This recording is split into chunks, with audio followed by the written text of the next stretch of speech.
Hello बच्चों, कैसे हैं आप सभी। मैं कुणाल शर्मा फिर से आपके बीच में हाजिर हूँ अपने सब्जेक्ट फिजिक्स को लेकर। तो चलिए आज हम अपना नया चैप्टर 2 स्टार्ट करते हैं कक्षा 11 के लिए। तो चलिए शुरू करते हैं। जैसा कि आप सभी जानते हैं कि अपने पिछले फर्स्ट चैप्टर के अंदर जो आपका पार्ट था उसमें भौतिक विज्ञान का महत्व जाना था, भौतिक विज्ञान की परिभाषा जानी थी और प्रकृति के मूल बलों के बारे में भी अपन ने उसके अंदर जाना था। आज अपन अपने फिजिक्स कक्षा 11 के दूसरे पार्ट के बारे में पढ़ेंगे, जिसके चैप्टर का नाम है मात्रक व मापन, जिसको इंग्लिश में कहते हैं यूनिट एंड मेजरमेंट। ओके बच्चों, अब लेकिन इस चैप्टर को अपन लोग 3 टुकड़े पढ़ेंगे, जिसके 3 टुकड़े होते हैं। पहला टुकड़ा अपने पास है मात्रक क्या है, फिर अपने पास आ जाएगा बीमा और उसके बाद अपने पास में आ जाएगा मापन। यानी कि 3 स्टेज के अंदर इस चैप्टर को अपन कंप्लीट करेंगे। फर्स्ट स्टेज अपने पास में है मात्रक। मात्रक क्या होते हैं, कितने प्रकार के होते हैं या इनका उपयोगिता क्या होती है, उसके बारे में अपन जानते हैं। सबसे पहले हम बात करते हैं कि व्हाट इज द यूनिट्स, मात्रक होते क्या हैं। तो हमने एक इसमें बात लिखी यहाँ पे कि जिसके द्वारा भौतिक राशि को मापा जा सकता है, जिनके द्वारा भौतिक राशि को मापा जा सके वे सब क्या है, मात्रक है। बात करते हैं अपने किसी एग्जाम्पल पे। फॉर एग्जाम्पल, आप मार्केट के अंदर कोई सब्जी लेने के लिए गए, तो आप सब्जी लेते समय उस सब्जी की मात्रा बताओ कि 1 किलो, आधा किलो, 100 ग्राम या कोई चीज। तो जब आप मात्रा बता रहे हो, ये मात्रा ही क्या कहलाएगी, उसका मात्रक। 1 किलोग्राम, 1 ग्राम, 100 ग्राम, जो भी आप चीज बोल रहे हो वो सब चीज क्या कहलाएगी, उसका मात्रक कहलाएगी। उसका मात्रक बताएगी कि हमको इतनी मात्रा में ये चीज हमको चाहिए। तो इसीलिए कहा गया कि वे सभी जिसके द्वारा भौतिक राशि को मापा जा सकता हो वो क्या कहलाता है, मात्रक कहलाता है। अब एक शब्द आता है बच्चों, आप पूछोगे सर भौतिक राशि क्या होती है। ऑब्वियस सी बात है, भौतिक राशि जानना जरूरी भी है। तो हमने यहाँ एक परिभाषा में क्या बताया कि वे राशियां जिनका मापन संभव हो, जिनका मापन किया जा सकता है, वो सबकी सब भौतिक राशि है। कौन कौन सी होती है, बिल्कुल जानने योग्य बात है। तो देखिए, अपने इस ब्रह्मांड के अंदर कोई ऐसी चीजों की बात की थी जिसको आपने आज तक मापा नहीं हो। हवा हम नाप लेते हैं मीटर प्रति सेकंड या किलोमीटर प्रति घंटे की रफ्तार से चल रही है। पानी गैलन में, टन में, टैंकर में, लीटर में अपन नाप लेते हैं। यदि हम बात करें मिट्टी की भी, तो मिट्टी भी अपने पास टन में, किलो में नापी जा सकती है। बाल, अपने बालों की, पहले कहते थे बाल काउंटेबल नहीं है, लेकिन फिर भी यदि आज हेयर ट्रांसप्लांट होता है तो बाल भी काउंटेबल क्वांटिटी के अंदर आने लग गए। कहने का मतलब ऐसे कह सकते हैं कि इस पूरे ब्रह्मांड में आकाशगंगा नापी जा चुकी, कितनी लंबाई है, सौर मंडल में कितने ग्रह हैं, या कोई भी चीज अपने इस यूनिवर्स में यदि मौजूद है तो वो अपने को मेजरेबल है, उसको हम मेजर कर सकते हैं। एक उसका आंकड़ा निर्धारित किया गया कि हाँ यहाँ तक ये संभव है, उसका कोई ना कोई तथ्य दे दिया गया।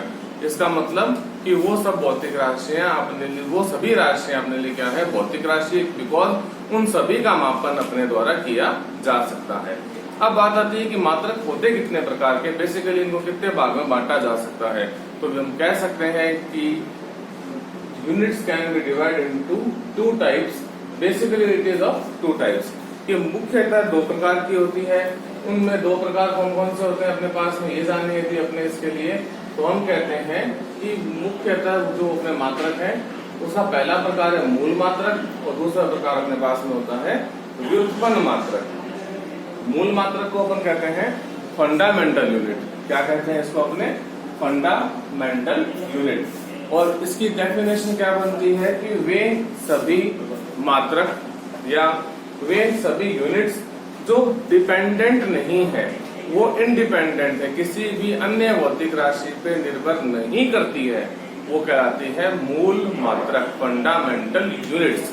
अपने पूरे सिलेबस के अकॉर्डिंग हम बात करें या अपने नॉर्मल लेवल में बात करें तो फंडामेंटल यूनिट्स केवल और केवल 7 तरह की होती है, जिसमें पहली होती है मीटर, लंबाई के लिए, दूसरी किलोग्राम जो भार के लिए, तीसरी सेकंड समय के लिए, चौथी मोल पदार्थ की मात्रा के लिए, ये कैंडेला, CD का मतलब है कैंडेला, प्रकाश की प्रदीपन तीव्रता के लिए, जिसको हम ल्यूमिनस पावर में भी जानते हैं।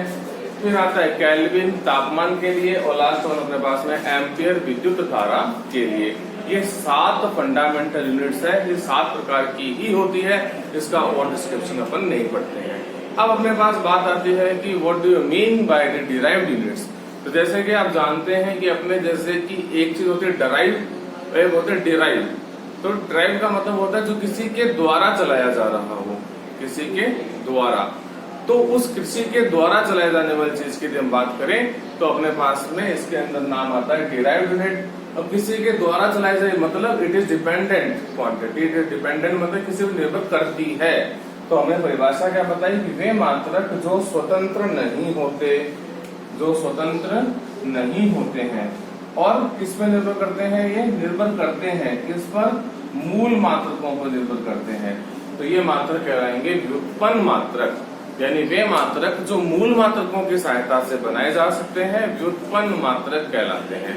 कौन कौन से होते हैं, तो इसके लिए हमें कह सकते हैं कि जैसे हमने कहा मूल मात्रक 7 प्रकार के होते हैं, लेकिन व्युत्पन्न मात्रक n प्रकार के हो सकते हैं, n टाइप्स के हो सकते हैं, जिसका डिस्कशन अपने अलग अलग मात्रकों के यूज के आधार पर बना सकते हैं। जैसे एग्जाम्पल में metre square, metre cube, metre per second, या अपन और मात्रकों की बात करें तो मीटर प्रति सेकंड का स्क्वायर, किलोग्राम प्रति मीटर का क्यूब, और भी बहुत सारे मात्रक जितने हम बनाना चाहें n टाइप्स के अंदर ये मात्रक अपने पास में अवेलेबल है। तो अब बात है इसके अंदर कि क्या ये सभी जगह काम आएंगे दोनों मात्रक, तो बेसिकली हर जगह पे मूल मात्रक और व्युत्पन्न मात्रक काम में ले सकते हैं, लेकिन कुछ जगह ऐसी भी है जहाँ पे ना तो मूल मात्रक काम आते हैं ना अपने पास में अपने व्युत्पन्न मात्रक काम आते हैं। तो ऐसी जगह पे कौन सी यूनिट्स को काम में लेंगे, क्योंकि यूनिट तो हर जगह लगाई जाती है, तो उसके लिए हम कह सकते हैं कि उस जगह हम सप्लीमेंट्री यूनिट्स काम में लेते हैं, जिसको हिंदी में कहा जाता है पूरक मात्रक। पूरक मात्रक ये सप्लीमेंट्री यूनिट्स कहते हैं इसको अपने।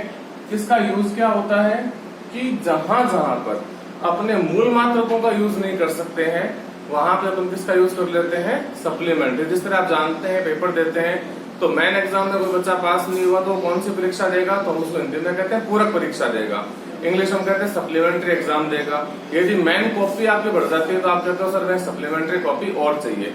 इसका मतलब क्या हो गया कि वे चीज जो किसी अन्य चीजों के स्थान पे काम में ली जा सकती है उसे हम सप्लीमेंट्री कह रहे हैं। अब ये सप्लीमेंट्री होता क्या है, कहाँ काम आएगा, सही बात भी है, जानना भी चाहिए। तो आप लोगों ने 10वीं क्लास तक कोणों के बारे में पढ़ा था, कोण पढ़े थे, कोण कौन से थे, 0 से लेकर 360 डिग्री तक के थे।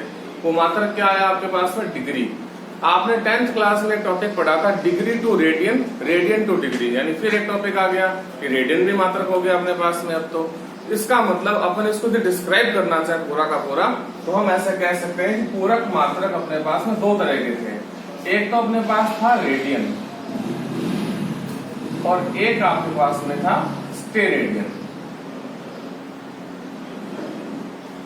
अब इसको शॉर्ट में आपको एक बार समझाता हूँ, इसका पूरा डिस्क्रिप्शन क्या होते हैं, कैसे काम में लेते हैं अगले वीडियो में जानेंगे। फिलहाल अपन इसका जाने कि रेडियन क्या है। तो रेडियन को शॉर्ट फॉर्म में आप कह सकते हो तल कोण है। ये क्या है, ये तल कोण। और स्टेरेडियन क्या होता है, घन या ठोस कोण। यानी हम बात करें तो supplementary units are of 2 types, one of them is radian, other one is steradian. The radian is known as the plane angle, which is known as the talcon, and steradian is known as the cubic or solid angle, which is known as the घन और ठोस कोण। ये आप लोगों का मात्रकों का जो हिस्सा था, मात्रक से जुड़ा कितने प्रकार के होते हैं, कहाँ कितने इसके प्रकार किए जा सकते हैं और कैसे इनका यूज होता है, ये अपन लोगों ने अभी जाना है। इसके बारे में और विस्तृत रूप से अपन नेक्स्ट वीडियो में जानेंगे, जिसके लिए आप हमसे लगातार जुड़े रहिए। हमारे चैनल को लाइक कीजिए, सब्सक्राइब कीजिए और आपके सभी साथी जो कक्षा 10 से पास करके 11 में आए हैं उनके बीच में वीडियोस को शेयर कीजिए। एक और महत्वपूर्ण सूचना आप सभी के लिए कि मैं आप सभी की, जैसा कि आप सभी जानते हैं कि अभी 12th क्लास के बाद में जेईई मेंस की जो परीक्षा तैयारी करने वाले बच्चे थे उनके लिए बहुत अच्छा फैसला आया है कि 75% की बाध्यता हटा दी गई है। तो अब अपने पास में एक विकल्प खुलता है कि अपन कैसे कैसे और अच्छी तैयारी कर सकते हैं, उसको लेकर किन किन किताबों को पढ़ के अपन आगे जा सकते हैं, उनको लेकर हम आदर्श विद्या मंदिर स्कूल की तरफ से मैं आपके लिए कुछ तथ्यात्मक जानकारी लेके आऊंगा। अगले वीडियो में प्रकाशित की जाएगी, तो आप उससे हमसे लगातार जुड़े रहिए, बने रहिए। धन्यवाद, बाय।